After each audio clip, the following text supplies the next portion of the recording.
Muito bom. Abre para ela, filha.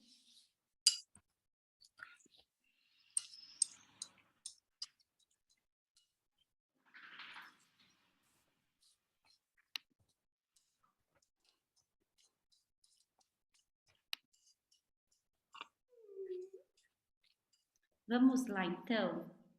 A gente vai começando a fazer as nossas reflexões, as nossas intenções aqui. Vou colocar um mantra.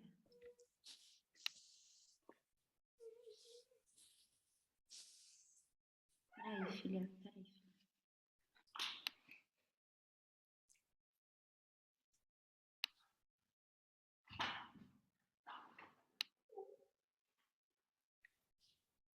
Muito bom. Então, vamos fechar os nossos olhos. Traz um estado de silêncio, de observação. Abrimos espaço nesse momento para olhar para o silêncio em nós. Através dessa semana tão auspiciosa, que é a semana da lua cheia de Vesak, a lua cheia de Buda, da iluminação de Buda. Com os olhos fechados, trazendo um estado de silêncio, de plenitude, de centramento.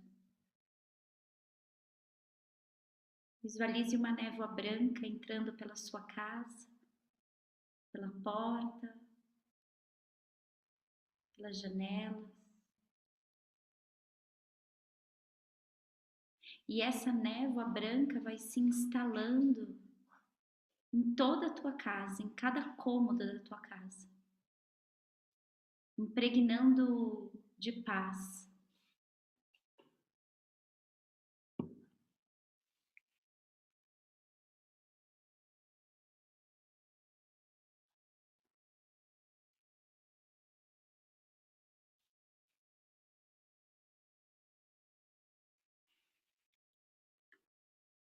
E essa paz, ela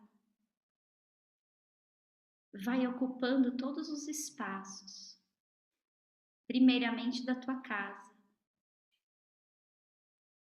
ou do lugar onde você está, deixando um campo áurico favorável para escuta, para transformação,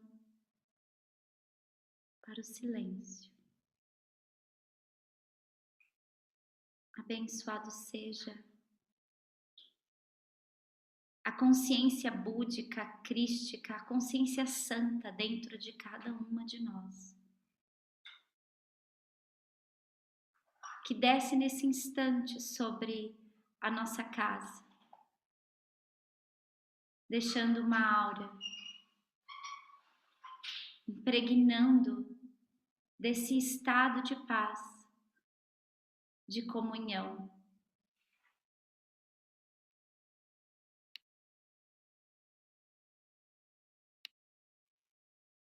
Visualize que essa mesma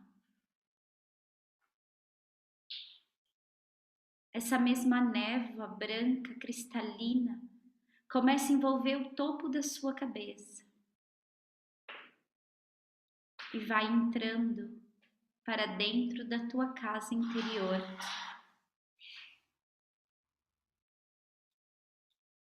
Desatolando, criando luz,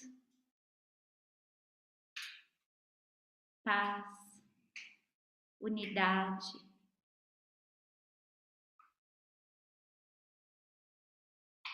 Bendizendo e abençoando a vida em você.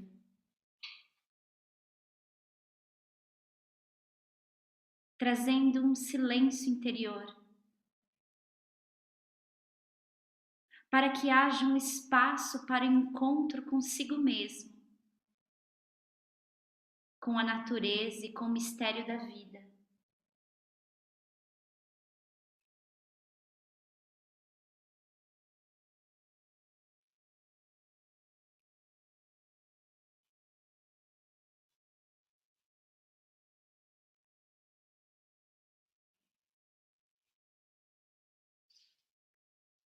do ponto de luz da mente de Deus, que flua a luz à mente dos homens,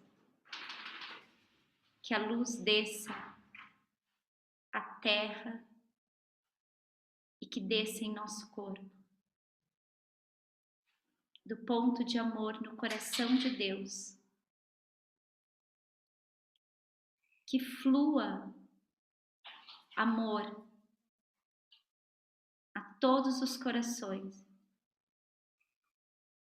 e que a consciência divina, crística, búdica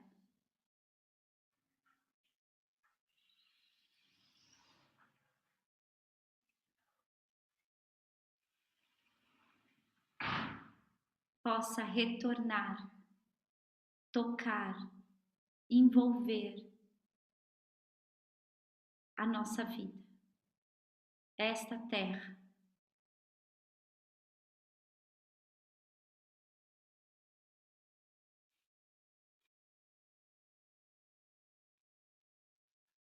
Do centro a que chamamos a raça dessa humanidade, que se cumpra o plano de amor, o plano de luz, selando e fechando a porta contra o mal. Sinta o seu ambiente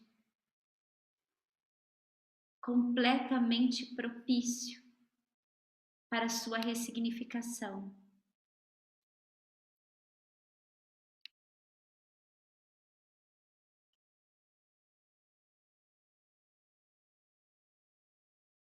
Para o seu encontro,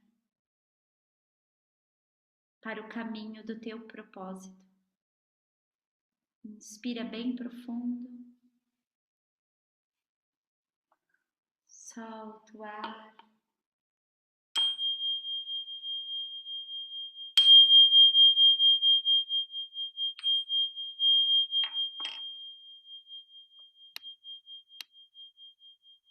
Muito bom. E assim a gente dá início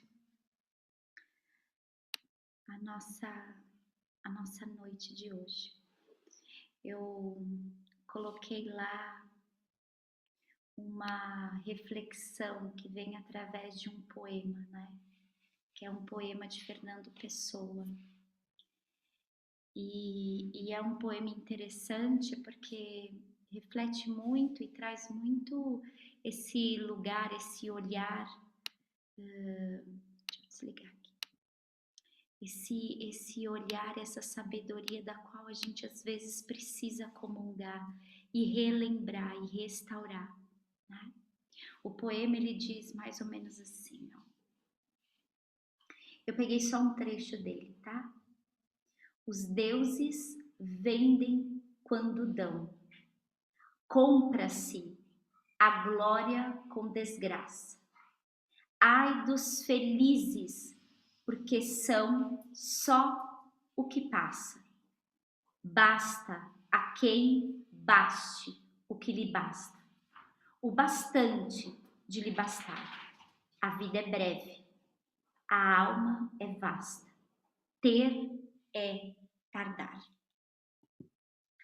Fernando Pessoa. Eu tava pensando assim, eu ando escrevendo muito, né? Eu adoro escrever. Ando escrevendo muito. E aí eu pensei, o que eu poderia trazer nessa noite? E aí eu abri sem querer um livro e no início do diálogo tinha esse poema. Aí eu pensei, nossa, eu vou pegar esse poema porque ele é muito profundo e vou tentar desmembrar do meu jeitinho e ver onde a gente consegue ir com ele, tá bom? Então, quando vocês precisarem, eu não quero que isso vire um monólogo, então quando vocês precisarem, abrem o áudio e falem comigo, compartilhem, tá bom?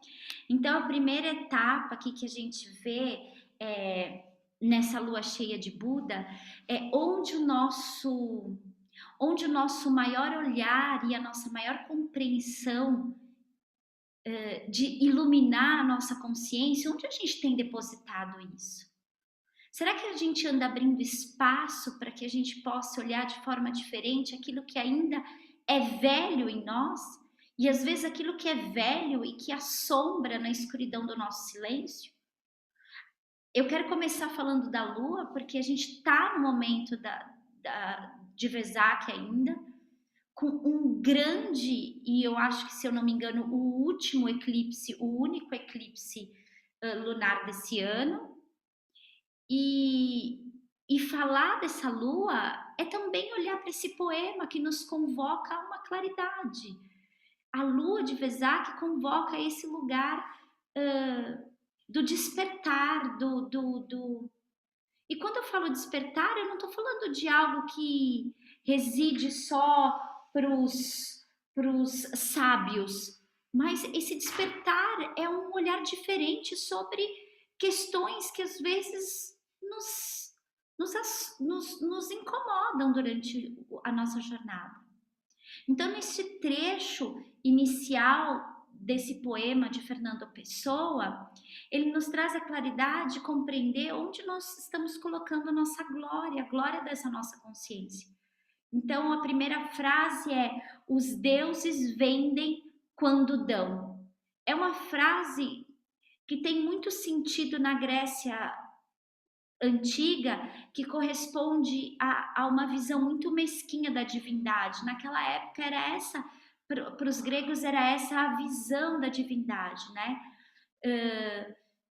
Quais são os favores que os deuses podem fazer para mim e quanto é que eu vou pagar sobre isso? Quero abrir um parênteses, porque no exato momento que Buda, que na verdade que Gautama desperta na Índia, ele muda completamente os padrões indianos, a visão hinduísta. Ele rompe com muitas coisas. É uma época que o hinduísmo ele se rompeu e foram criadas outras vertentes, porque naquela época o valor dos deuses era uma visão mesquinha, né? Havia muita barganha e muito, tô tentando lembrar o nome, mas muito sacrifício, né? Oferecia um animal, matava um animal, oferecia aquilo para um deus X. Na Grécia também era muito feito isso, né? E quando o Buda surge, ele rompe com essas barreiras. Ele traz uma visão para que o indivíduo possa entender que ele é a própria transformação de si mesmo. Por isso ele é renegado pelos brahmanes, né? Pela casta alta indiana. Porém, muitas vezes a gente acaba retomando esse estado mesquinho de divindade, né? A gente gosta muito de conversar com essa consciência como um estado de barganha. A gente se relaciona muitas vezes assim. A gente convoca a miséria em nós para que sejamos frangalho da nossa própria vida. Então, a relação com aquilo que é mais sagrado é muitas vezes precária e infantil. E a gente sempre está num lugar de muito faminto, sabe? A gente pede mais do que doa. Na visão budista, na roda do Sansara, tem lá, se vocês não conhecem, um dia vai lá e coloca a foto, né? Tem do lado, se você olha de frente, do lado direito, tem um quadradinho assim, e ali tá um monte de homenzinho com o pescoço pequeno e comprido, a boca grande, a barriga grande. Esse remonta muito esse estado do indivíduo, né? Que é o estado muito faminto. A gente fala que aquele indivíduo que nunca está satisfeito com nada. Ele está sempre tendo que pedir alguma coisa. Ele está sempre no lugar do pedinte. Ele nunca está satisfeito. E a gente nem percebe isso. Às vezes a gente tem um desafio na nossa vida, aí a gente luta para sair daquilo, a gente consegue, e aí quando a gente consegue, a gente não glorifica. A gente é que eu já estou pensando que eu quero outra coisa, né? Então, isso acontece porque a gente olha muito para a crise da nossa vida, nos colocando mendigos diante do maior. Jean Villelup, ele fala de uma coisa que eu gosto bastante, que não é esmagando a lagarta que faremos nascer a borboleta. Então, essa frase de Jean Villelup que diz: não é esmagando a lagarta que faremos nascer a borboleta, nos mostra e nos apresenta que a gente precisa acolher a nossa dor, a nossa sombra, o nosso medo e pararmos de esconder debaixo do tapete da nossa consciência. Então, quando a crise se torna intolerável, dura, difícil de encarar, esse é o momento de acolhimento. Esse é o momento de acolhimento. Uma professora minha dizia assim: há que se colher, há que se abraçar a morte, não fugir dela. Ela fala uma outra coisa que eu acho interessante: a gente nasceu para aprender a morrer. E nesse estado de morte é de deixar ir, não é a morte do corpo físico. E de verdade é difícil dizer isso, e a gente tende a achar que a morte do corpo físico é a morte mais difícil. E não é, porque todos os dias algo em você precisa morrer, mas você renega isso, você se esconde. Então, quando a crise se torna intolerável, é porque você não está escutando e dando sentido a essa história. E aí, nesse ponto, a gente transforma na visão inicial do poema os deuses em nossa miséria humana e não em nossa glória. Então, acho que um ponto interessante aqui, nesse primeiro lugar, é a gente pararmos para compreender a nossa vida, pararmos para compreender a vida, como a gente leva a vida com as pessoas à nossa volta, ou com as histórias de fantasia de uma vida que muitas vezes é mentirosa no Instagram, porque a gente está o tempo todo querendo comparar a nossa vida. E aí a gente não consegue sair dos nossos dilemas. A gente está sempre com o olhar para fora e pouco olhar para dentro.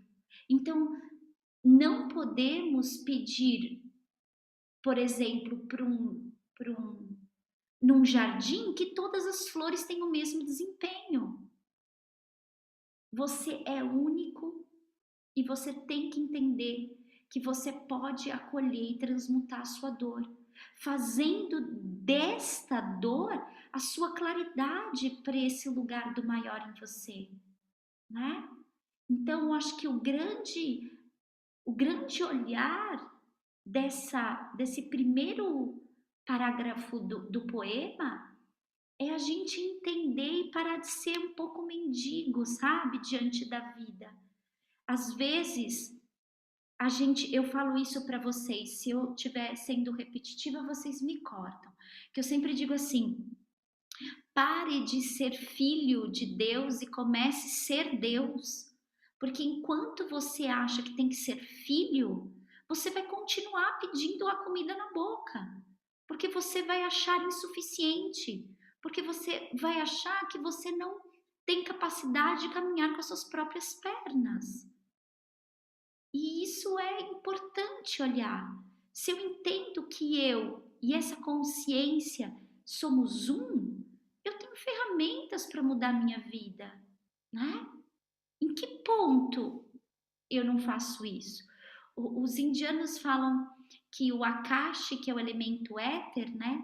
Que não é o quinto elemento, mas o elemento, eles falam que quando o indivíduo está completamente entregue a esse espaço, porque o Akashi é o que está fazendo a gente sentar aqui, que não, a gente não está flutuando.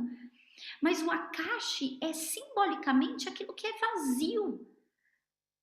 Não vazio de nada, mas vazio de plenitude. Quando eu esvazio em mim mesmo, eu me conecto com o Akashi. E o Akashi é a integração da própria abundância da vida, em todos os aspectos, né? Então, a outra etapa, tudo bem até aqui, meus amores? Tá bom. Se não fizer sentido, eu queria muito ouvir vocês, porque eu não sou a dona da nenhuma verdade aqui. Tô falando de coisas que eu leio e estudo. A Claudinha vai falar. Fala, Cláudia. Não, é esse a caixa aí. Fiquei curiosa porque eu nunca ouvi falar disso. Não! Ah, Não, então eu vou anotar, a gente pode trazer então, isso como um tema. O tá. Akashi, para os indianos, é considerado, não é o quinto elemento, ele é o elemento éter. E ele fala assim que o elemento éter é a partir dele que todas as coisas se constituem. E ele fala que a nossa vida, os indianos dão um exemplo que é muito simples, assim, porque eles dizem assim, a pergunta é, por que tem pessoas que sofrem muito na vida, ou tem alguns solavancos, e outras pessoas, você fala assim, nossa, que pessoa plena, né? Nossa, a vida ali parece que flui de um outro lugar. Ele fala assim, isso é porque ele se rendeu a Akashi.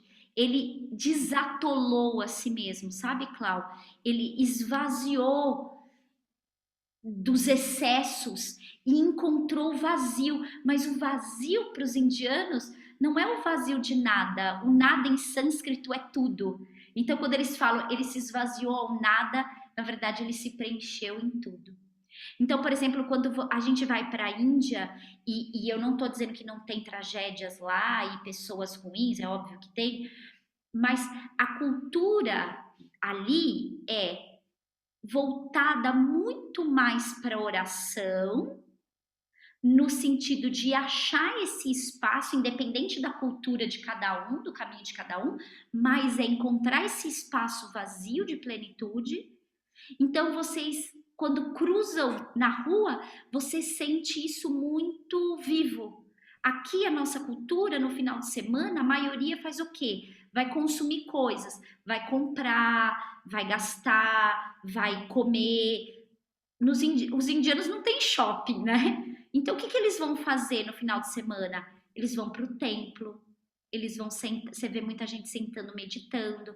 Então, é uma cultura diferente. Então, É o eles foco falam. no ser e não no ter, né? Exatamente. Entendi. Por isso que tem gente que vai para a Índia e diz, nossa, que sujeira. Tipo, aí eu vou pegar a frase daquele espírito que diz assim: tem muita miséria física, mas não tem tanta miséria moral, né? Nós aqui, as ruas estão bem limpinhas, mas tem muita miséria moral aqui, né? Divaldo Franco, Entendi. frase dele. Então, eu Uhum. posso depois trazer, Clau, é bem mais profundo do que isso. Eu posso depois trazer esse livro que eu Entendi. tenho de Akashi e dos elementos Interessante. Interessante. e Legal. falar um pouco sobre isso. Uhum. E aí, quando a gente pensa numa outra etapa do poema, diz assim: ai dos felizes, porque são o que passa. Ai dos felizes, porque são só o que passa. Então, a felicidade ela é transitória. Existe, não adianta a gente falar que não existe dualidade. Hoje tá frio, amanhã vai estar calor. E o que que a gente faz quando tá frio? Ai, meu Deus, que frio. Ai, a gente se apega no frio, né? A gente não deixa a transitoriedade, a gente não deixa as coisas passarem por nós. A gente sofre com tudo. Se tá frio, eu tô sofrendo porque tá frio. Se tá chovendo, eu sofro porque tá chovendo. Se tá muito calor, eu vou sofrer porque tá calor. A felicidade é um processo transitório também. E os que se contentam em ser apenas felizes não têm consequência na história. Então, assim, eu vou me permitir ser, né? Eu entendo que a vida é um alto e baixo, dia e noite, certo e errado, fácil e difícil, alegria e tristeza. Eu entendo esse lugar, mas eu preciso compreender para não me apegar ao alto nem ao baixo. Então, nós não somos livres com relação àquilo que nos chega. Se eu estou no êxtase, que lindo, eu recebo, mas muitas vezes a gente pode estar vivendo um tsunami. A gente pode estar vivendo um terremoto, uma crise econômica, uma perda, um trauma, um olhar no passado. A nossa liberdade consiste no que somos capazes de fazer com aquilo que chega para nós. Se nós estamos sofrendo e não paramos para interpretar, para avaliar, para transmutar, para transformar, nós vamos viver nós vamos viver esmagando a lagarta, esperando que ela vai se transformar na borboleta. Então a pergunta aqui, eu adoro fazer perguntas. Quando você tiver 80 anos, será que você vai se perguntar por que eu não permiti voar? Por que eu não me permiti ser feliz, mesmo nos momentos de desafio? É uma boa pergunta para a gente olhar. Então, a busca da nossa felicidade, ela sempre, a maioria das vezes está fora. E nunca naquilo que somos. A gente sempre está insatisfeito. Ou a gente está insatisfeito com o corpo físico, e aí a gente fica nesse lugar de insatisfação, ou a gente está insatisfeito com a carreira, ou a gente está insatisfeito nas relações. A gente sempre tem um lugar de insatisfação. O problema não é estar insatisfeito. O problema é não acolher a insatisfação. Eu estou insatisfeito e fico pensando na insatisfação e não faço nada com isso. E aí o que a gente faz quando a gente está insatisfeito? A gente quer compensação. Como a gente vai compensar? Com bebida, com comida, falar dos outros, preciso viajar. A gente faz compensação nos filhos, nos animais, nos amigos, nas relações. Faz compensação no trabalho. Quando a pessoa trabalha exageradamente, que ela diz assim para mim, ó, nossa, eu não tenho tempo de fazer porque, nossa, eu tô trabalhando tanto, eu já sei. Tem uma dor e uma insatisfação. Porque a pessoa que está satisfeita, ela tem limite. Ela se dá limite para tudo. A pessoa que não está satisfeita, ela precisa buscar alguma coisa no externo. Então, às vezes, ela compensa. Tem gente que compensa com corrida, com esporte, né? Preciso fazer esporte o tempo todo. É uma fuga, né? Um outro ponto aqui é: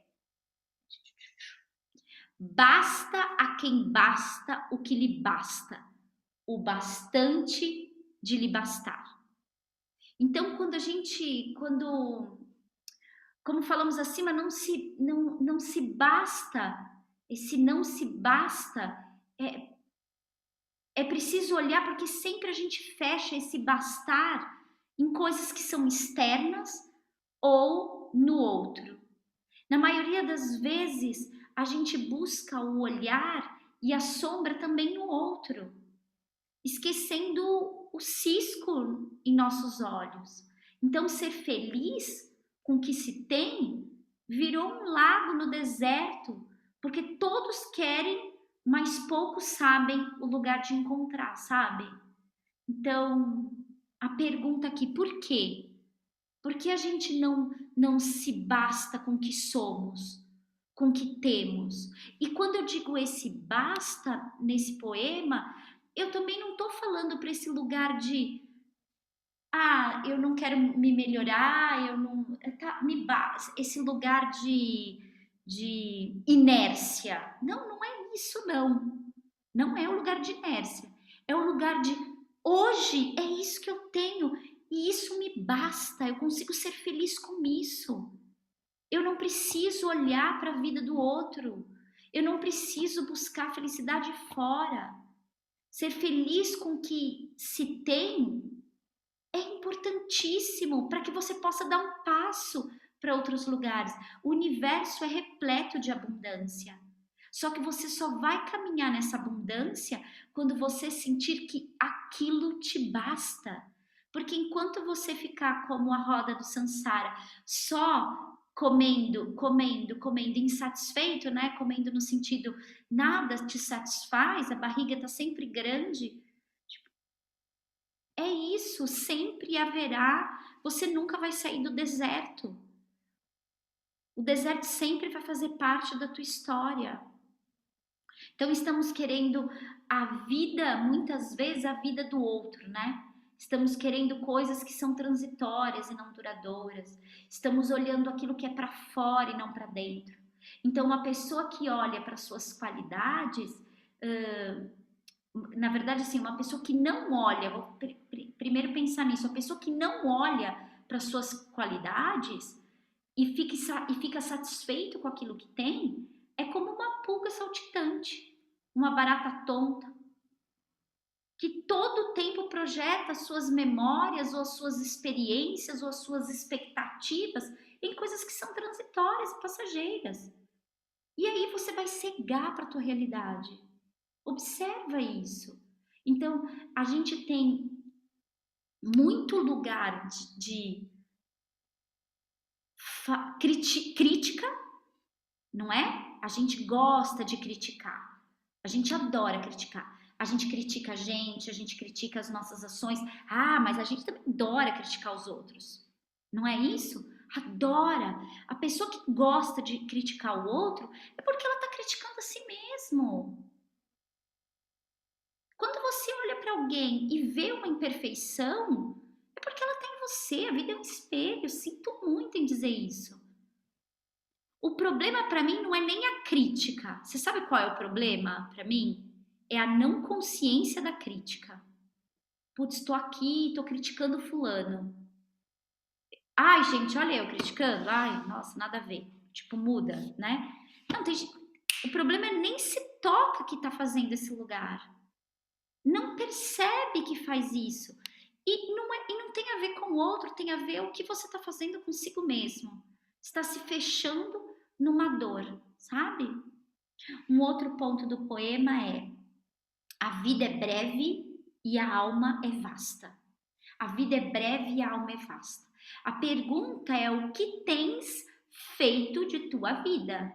Será que eu continuo sentado nos meus desconfortos? A pergunta é: onde minha alma está repousando? Um bom ensinamento aqui para essa lua cheia que nós estamos vivendo é: tem um ensinamento que o Roberto Crema fala que eu gosto bastante, assim, durante apenas um dia, imagine que todas as pessoas são Budas, exceto você. E aí, quando você entender essa prática, você vai começar a ver que não se pode perder tempo em viver pouco. Você precisa compreender em achar o muito dentro da tua alma e seguir em frente. A cada passo da tua vida, você irá compreender que há mais coisas para agradecer e glorificar. Nossa, glória a Deus, né? Falei igual falei igual o crente agora. Mas, mas vai ter mais coisas para glorificar do que para reclamar. Ou uma coisa simples que passa pela cabeça, que passou pela cabeça de vocês. Gente, nós vencemos o Covid. A gente não morre mais de Covid. Quantas pessoas morreram? Só isso já é um estado de gratidão. Será que se hoje a morte batesse na sua porta e dissesse assim: olha, então chegou a tua vez, vou levar você embora, será que você ia bem? Você ia satisfeito? Essa é a pergunta que eu sempre faço quando eu acordo. Se hoje for meu último dia, eu quero viver o melhor desse meu último dia. Essa é a única coisa que a gente sabe da vida. Vamos todos morrer. O que faz você levantar da cama, inconsciente, que não permite viver o melhor de você, sabendo que você vai morrer e você não sabe se vai ser amanhã? Faz sentido isso, meus amores? Estou passando aqui para ver a carinha de vocês. Muito bom. Qualquer coisa vocês abrem aí e falem comigo. Então, eu acho que é um ponto a se olhar, né? Onde eu tenho colocado a minha alma. E fazer esse exercício de que todo mundo é Buda menos você. E quando você compreende isso, você entende que tudo que chega para você é como ensinamento. Então, aquela pessoa que critica, aquela pessoa que não anda bem, você vai ver aquilo como um ensinamento. Você não vai ver aquilo como uma crítica, como um julgamento. E aí, o que acontece? Eu tô caminhando, blá, blá, blá, blá, tô indo no meu caminho. Aí alguém fala uma coisa que falo, puxa, que não, me apeguei àquilo. O que acontece com o meu caminho? Eu paro e fico aqui, ó, elaborando, perdi tempo. Se eu entendo que aquilo que chega para mim é um ensinamento, é Buda falando para mim, eu sigo adiante, obrigada por isso, e vou. Então, a cada passo, você vai começar a compreender melhor sobre si mesmo. Você vai começar a compreender melhor todas as coisas que acontecem na sua vida. E olhar isso é como aprendizado.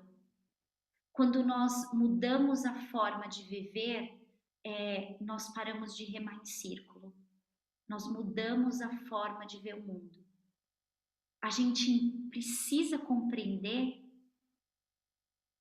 que tudo que a gente está vivendo é uma grande ilusão, é uma grande matrix. A política é uma matrix, as doenças, é tudo uma ilusão. E eu sei que é difícil às vezes, porque a gente vive muito na matéria. E eu não estou dizendo que eu estou nesse lugar de, né? Eu estou dizendo que eu também olho todos os dias. E quando eu entendo que tudo isso é uma ilusão, eu começo a sorrir para os absurdos. E aí eu olho para os aflitos.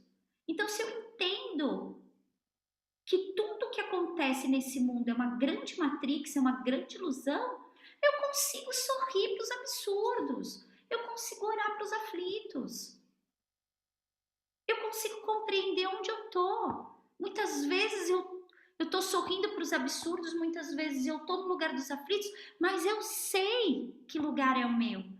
Então eu tenho possibilidade de sair dele. O problema é quando a gente não sabe que lugar é o nosso nesse mundo. Aí a coisa ficou feia, né? Faz sentido isso? Muito bom. E por fim, ter é tardar. Adoro. Essa para mim foi. Eu peguei esse poema por conta dessa frase. Ter é tardar. Então, como a gente falou acima, né, dessa história do barco, para mim, eu sempre trago o barco nas minhas consultas de terapia para os pacientes, porque eu acho que é o símbolo, o barco é o símbolo da vida, né? Já que ele representa a nossa embarcação, será que eu estou girando em círculo e achando que estou saindo do lugar e não estou? Nietzsche fala muito da lei do retorno, né? Ele é controverso, mas ele tem uma teoria que eu achei interessante. Ele diz assim: as coisas se repetem sempre quando você não tem consciência para olhar. Então, tem cenas na sua vida que se repetem desde quando você tinha 5 anos de idade, elas continuam se repetindo. E muitas vezes você nem se dá conta de que tudo que você vive hoje nada mais é do que você viveu no passado. O que você vai viver no futuro? Nada de novo. Por que eu não vou viver nada de novo, Luciana? Porque as coisas estão se repetindo e você não está prestando atenção. Então, vamos pensar numa história. Eu quero que vocês anotem aí. Vou terminar esse espaço de escuta e de elaboração e anotar isso daqui. Quais cenas da minha vida se repetem que eu não estou tomando consciência? Quais cenas são essas? Então fiquem de olho, porque se eu não. Lembra que eu falei que escutar a tua vida não é ouvir, é elaborar, é parar para prestar atenção, é transformar. Escuta o que está acontecendo, escuta o que o universo está te trazendo, escuta como estão as coisas na sua vida, né? Quando a gente não aprende a deixar ir, a escutar, elaborar, ressignificar, transformar, a gente vai continuar correndo atrás do rabo, né? É como a pulga, é como a barata tonta. E ir direcionando a nossa vida num estado maior.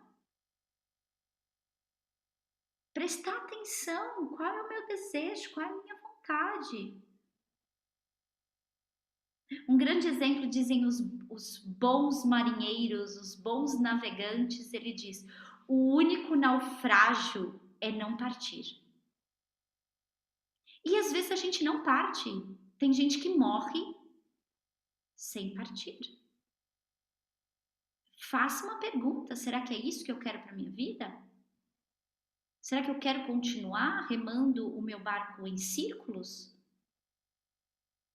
Eu sempre falo assim, rema para algum lugar. Pelo amor de Deus. Luciana, mas eu não sei para onde eu vou. Tipo, não importa. Rema. Tipo, se você tá no mar, tá perdido, você vai ficar esperando alguém? Você tá lá no barquinho, tem 2 remos, você vai ficar esperando alguém te salvar? Pelo amor de Deus, vai para algum lugar. Eu não sei onde vai dar terra, mas você precisa remar. Se você não sai da situação que você tá, então pensa aí numa situação delicada da tua vida. E aí você tá lá, só elaborando. Você só fica na elaboração. Eu sempre falo, rema para algum lugar, vá para algum lugar, sai desse lugar, né? Então, cria força suficiente, que eu tenho certeza que você tem, para transpor isso, para remar. A Sá trouxe uma aqui. Nossa, estava falando com uma amiga. Engraçado, hein, Sá? Então, estamos conectadas. Então, tem isso, assim. Por que a gente sempre fica vivendo as mesmas coisas? E quando a gente toma consciência, a gente fala assim, por que eu tô sempre atraindo esse tipo de relação, atraindo esse tipo de emprego, atraindo... Por que eu tô atraindo? Não tem a ver com o outro. Para de culpar o outro. Quando você culpa o outro, você tira a possibilidade de mudança, porque você jogou a mudança no outro. O outro não vai mudar, então você vai continuar aí preso na sua dor. Então lembra que o bom marinheiro, o bom navegante, o único naufrágio é ele não partir. Então dê um passo adiante. Reme para algum lugar, mesmo que você não saiba onde. Mas saia dessa ilusão de que você não pode mudar a sua vida, que o trabalho eu não gosto, mas eu preciso dele, que o relacionamento tá ruim, mas eu não dou conta para melhorar. Ai, o pior, que isso é meu karma. Ai, gente, quero morrer com essa frase. Ai, não, eu vivo essa história, sabe por quê? Nossa, isso é meu karma. A pessoa não entendeu o que é karma. Porque karma nem é uma coisa ruim. Primeiro, que karma não é uma coisa ruim. Karma é aquilo que é mutável. É aquilo que pode ser mudado. Pronto. Lu, Eu tô lendo o livro do Sadhguru, que ele Ah, fala karma. E ele fala isso, e numa parte eu tinha anotado que ele fala do vasana, do smell, do cheiro. Ele fala, que eu estou lendo em inglês, estou tentando traduzir. tá. O smell, o cheiro gerado pela vasta acumulação de impressões causadas pelo físico, mental, emocional e ações energéticas, ações. Daí ele fala, dependendo do cheiro que você emite, você vai atrair certas coisas para a sua vida. E ele vai explicando exatamente isso que você está falando. Que karma não é nada ruim. E você trouxe uma palavra em sânscrito que é uma palavra muito interessante, que são vasanas. Vasanas é uma palavra em sânscrito que quer dizer impressões. Então, tudo aquilo que causa uma impressão em você vai conduzir você para algum lugar. Só que se eu determino isso como karma, como uma coisa negativa, eu vou ficar apegado àquela impressão e não vou deixar mais nada acontecer. Tipo, sei lá, vou dar um exemplo muito bobo. Superstição. Tipo, não passo debaixo da escada. Alguém te disse que isso era uma superstição e agora você ficou assim. Então, você criou uma impressão, um vassana. E aí, toda vez que você tiver numa bifurcação, o que será que eu faço? Aí você vai ver uma escada. Isso é um sinal. Um sinal, o universo está me dizendo que... É você que está criando seus próprios vassanas. Você teve um vassana e depois você fica repetindo ele. Então, isso não é karma. Karma não é uma coisa negativa.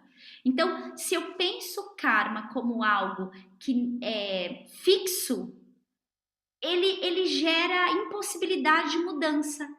Tipo, o meu marido é meu karma. Se eu falo isso que eu tô dizendo, não vou me separar nunca, vou continuar aguentando ele, porque é isso que eu não mudo, eu não sento, não dialogo, não converso, não... Um gatilho que eu vi, eu quase não rodo timeline, tô evitando olhar pro Instagram, porque tá parecendo da Atena, só sangue. Mas ontem eu abri porque eu ia postar um negócio e puf! O marido, olha os vassanas. A filmagem era do marido batendo na mulher dentro do elevador. Deu um safanão nela. Deu um safanão. Uma agressão. Depois a mulher e o marido sentados juntos e ela dizendo, não, sabe o que é? Ele estava nervoso, ele não faz isso, isso foi... Essa impressão, esse vassana nessa mulher, é porque ela deve ter visto também a mãe apanhar e ela acha que tá tudo bem o homem fazer isso, o homem dar um safanão numa mulher. Ela criou essa impressão e ela não consegue sair disso e para ela isso tá tudo bem. Isso tá tudo bem mesmo. Quais são os meus vassanas, já que a Cíntia trouxe isso? Quais são as impressões que eu não mudo? Porque aí é isso também. É o quê? Sempre vai ter vassanas. Sempre. Você sai daqui, você entra no mar, você tem uma impressão. Acontece alguma coisa, você vai... Mas eu preciso estar consciente disso, para que isso passe por mim, para que isso não fique em mim o tempo todo, né? Cíntia, depois compartilha, tira um print para mim do livro e põe no grupo, quero ver. Vou ver se eu compro. Eu gosto do Sadhguru porque eu não vejo ele como um guru, eu vejo ele como um professor, né? E aí isso me desmistifica e eu acho ele como um professor excelente, né? Ele sabe falar bem, ele traz coisas muito boas. Acho que é isso, meus amores. Que mais? Eu acho que ter, então a frase era isso, né? A frase era ter é tardar. Então a gente precisa mudar a forma de viver para a gente não ficar tardando o nosso caminho. Se o relacionamento tá ruim, se as coisas não estão boas, mudem. Se o Dharma não chega, rema. Existe uma facilidade em se fingir uma facilidade em se colocar tragicamente diante das situações, sabe? E a gente precisa olhar para isso. E aí quando a gente se coloca muito tragicamente, a gente toma um peso, a embarcação gera um peso. Se você não se livra das suas coisas, como que você vai continuar remando? Se você continuar achando que tem que manter dentro do seu barco todas as suas dores, não desapegar das coisas, você não vai ter força de remar esse barco. Desapega, põe para fora. Sabe aquela cena, o barco tá afundando e você tem que jogar as coisas para fora? É isso, sabe? Eu tinha uma aluna, não sei se eu já contei essa história.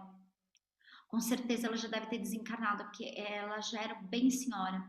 Mas era uma mulher muito interessante. Uma vez ela disse assim, ela tinha, acho que ela fez 70 anos e ela foi fazer o caminho de Santiago de Compostela. E aí ela diz que no meio do caminho, a reflexão, ela sempre me trazia bons ensinamentos. A reflexão dela era assim: minha mala tá muito pesada e eu preciso deixar alguma coisa, porque senão eu não vou aguentar. E aí ela deixou um tanto, aí fez. Só que ela falou assim: eu deixei praticamente tudo, mas a minha mala continuava pesada. E aí ela fez assim, aí quando eu abri a minha mochila, tinha a minha maquiagem. Ela era uma senhorinha muito vaidosa, ela ia fazer aula comigo, ela estava sempre muito bem maquiada.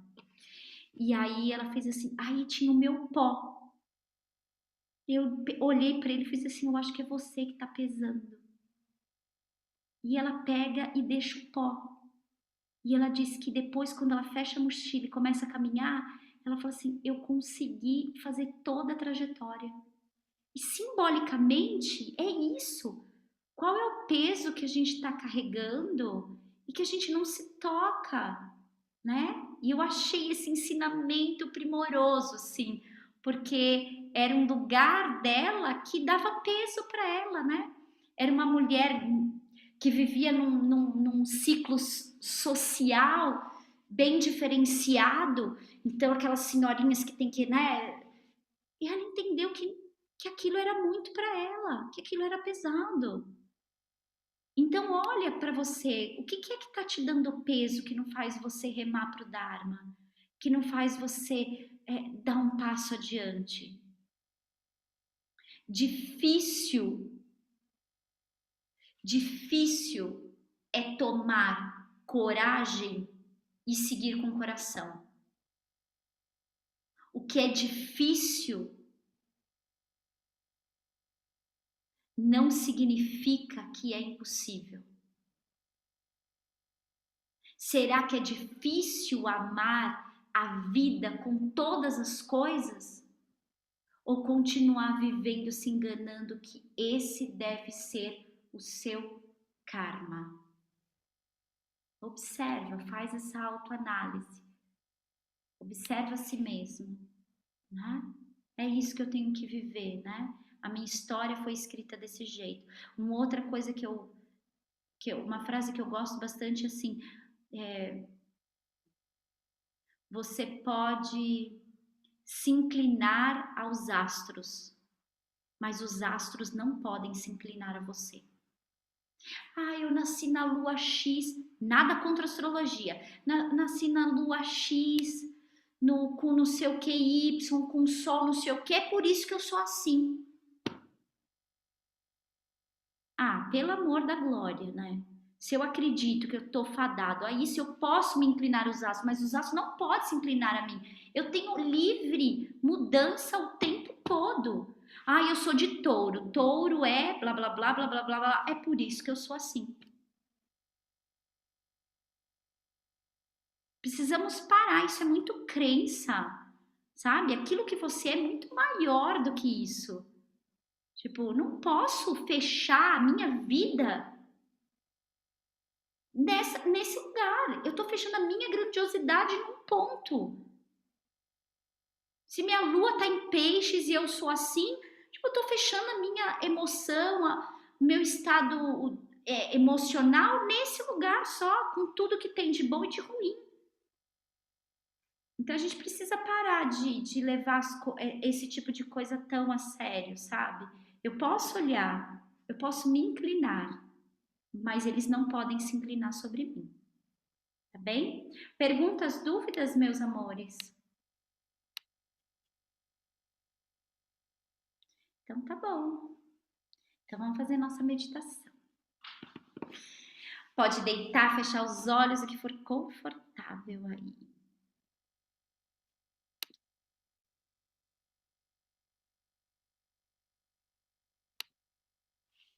Vai inspirando profundo, soltando o ar devagar. À medida que você solta o ar, vai relaxando profundamente. Dos pés à cabeça e da cabeça aos pés.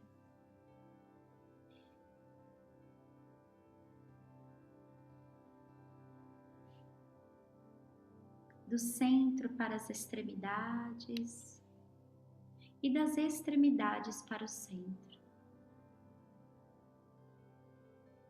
Solte completamente o seu corpo. E à medida que eu vou contando até 8, eu quero que você se veja dentro do seu próprio barco. 1, 2, 3, 4, 5, 6, 7, 8. Observe você sentado em seu próprio barco. Não importa o tamanho da embarcação, é a tua vida. Observe também o que você tem carregado dentro desse barco, que está dando um peso, que está impedindo você de simplesmente remar, colocar esse barco mais adiante. O que quer que seja que você tem carregado,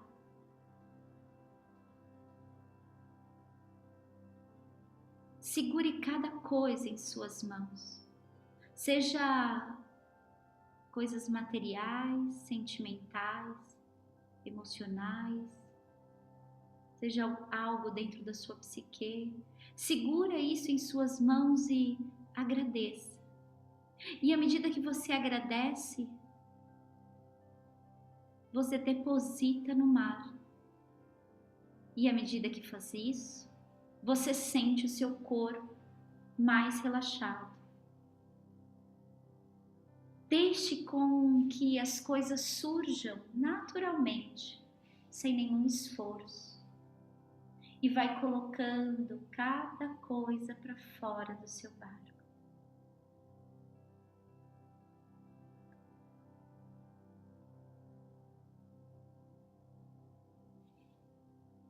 E à medida que você faz isso, seu corpo, sua mente, o seu coração vai se tornando mais leve, mais leve.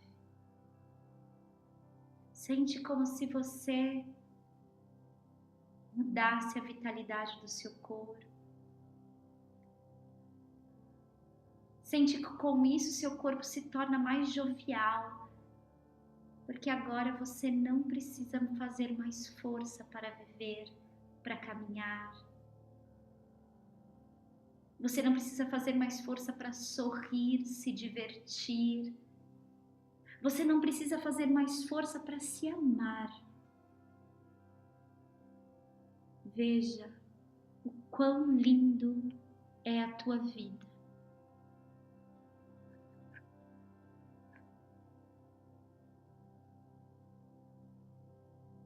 Agora você está pronto para fazer a sua viagem. À medida que você tira tudo, é como se cada remada ou cada direcionamento desse barco é feito com muita facilidade. O mar se acalma, a brisa suave acolhe você, o coração repleto de certezas.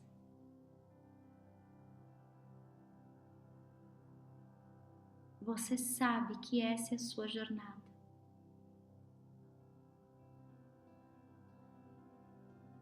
Quando você desentulha, você olha para trás do seu barco e percebe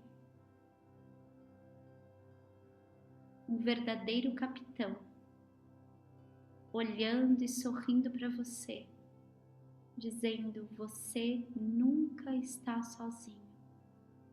Que pode ser a figura de um anjo, de um santo, de alguém que você gosta.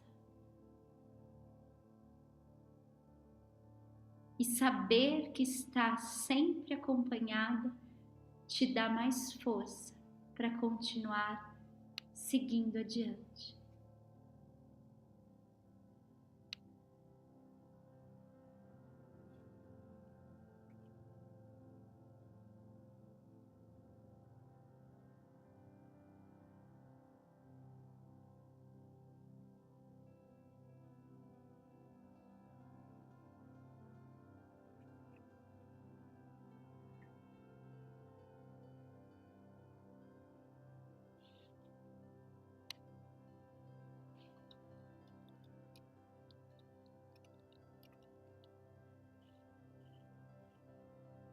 Agradeça a trajetória.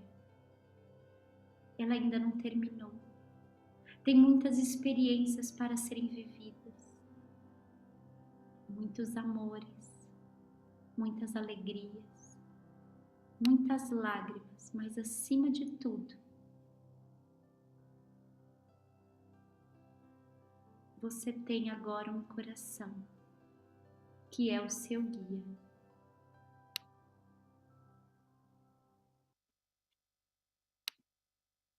Agradeça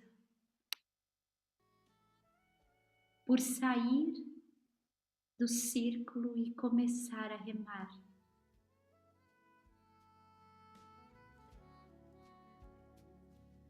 Inspira profundo. Solta o ar.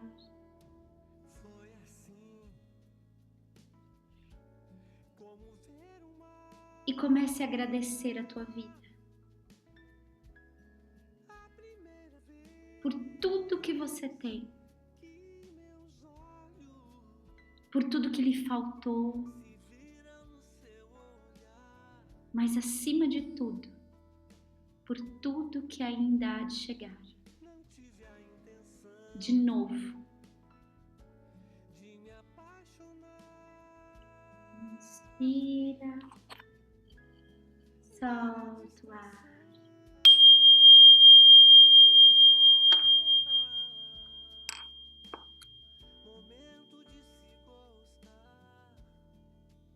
Devagarzinho abrindo os olhos.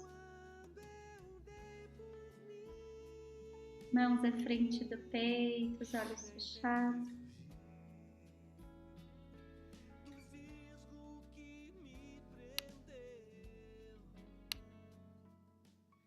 Que sejamos nutridos, protegidos, que trabalhemos com vigor, que só haja paz entre nós, guiando-nos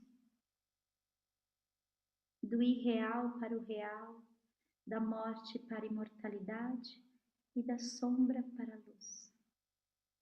Om Shanti, Shanti, Shanti. Namastê. Muito bem, meus amores.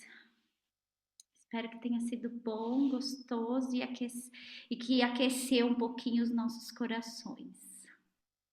Imensamente. Como sempre, suas palavras, seus ensinamentos, seus lembretes, Que bom. eles chegam muito na hora certa. Você não tem noção. Ah, que bom, irmã, que bom. Gratidão, Feliz. gratidão, Lu. Você é um anjinho, uma anjona.